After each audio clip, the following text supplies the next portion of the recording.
Those driving conditions, it's going to be really hard for a lot of people that are heading out in the morning, especially if they are not prepared. News West 9 Sanji Milburn shares some tips to help you stay safe on the roads. If your car looks like this, it's more than just brushing it off with an ice scraper. Experts say there are factors you need to check to stay safe.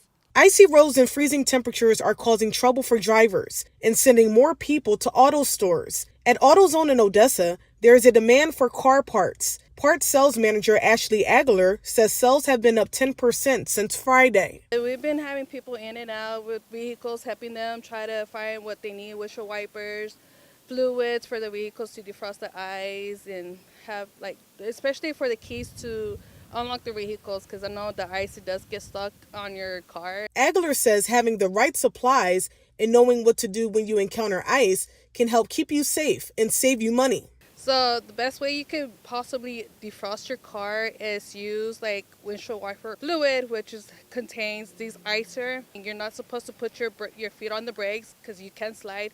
Hot water on windows, it could break your windows, and you would have to replace your windshield or your side windows. According to AAA, increase your following distance to 5 to 6 seconds.